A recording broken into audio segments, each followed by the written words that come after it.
Welcome, followers of the Hive Mind. Today we do an overview over the Screamer KIller, the baldest unit in the Tyranid range.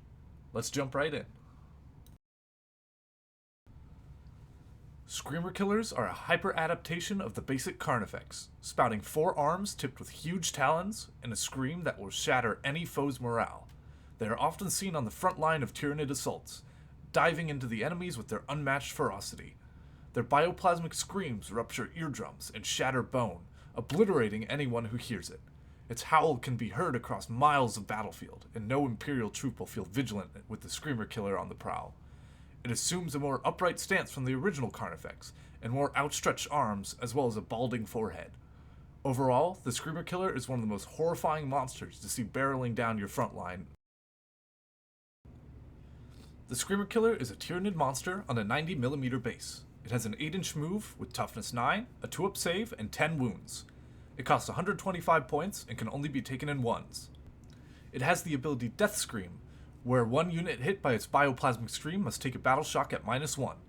Speaking of the scream, it is equipped with a bioplasmic scream that has Assault and Blast, with D6 attacks hitting on 4s, Strength 8, AP 2, and Damage 1 for its ranged output.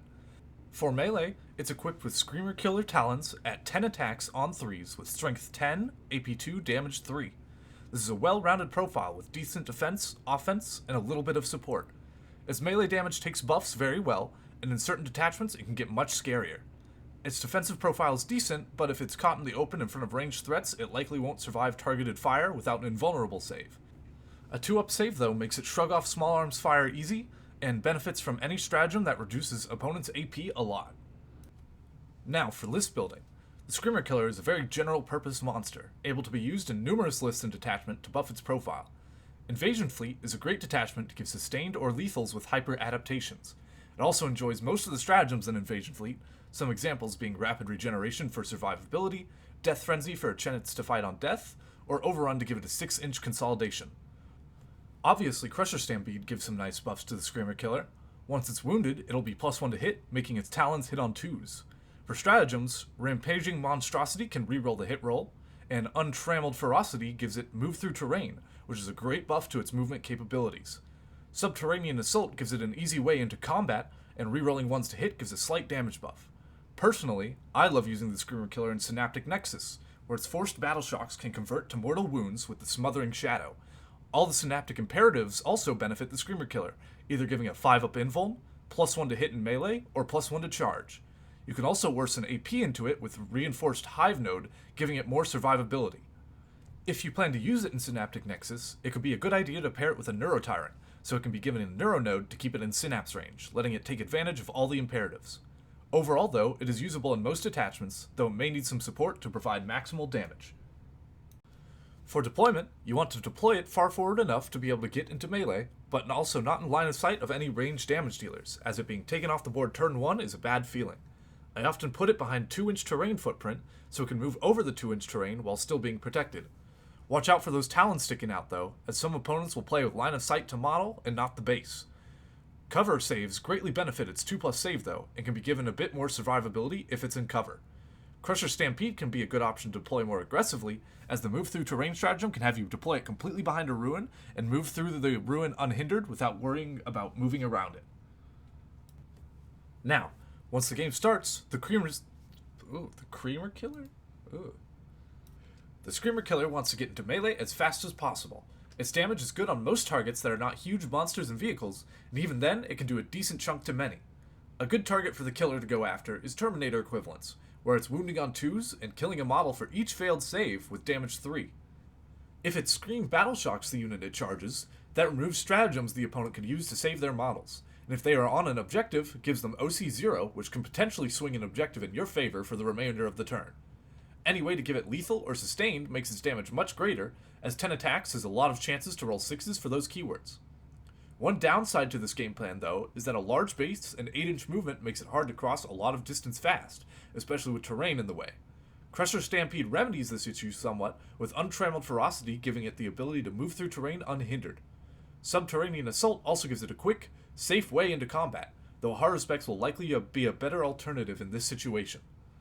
That is one model the killer is competing with, as the Haruspex is the exact same points cost, but with a much higher damage and a similar battle shock rule. The Haruspex also has added utility with its precision tongue, able to snipe characters occasionally. The Screamer KIller is still good in its own right, but I believe it is a mostly inferior Haruspex in a lot of situations.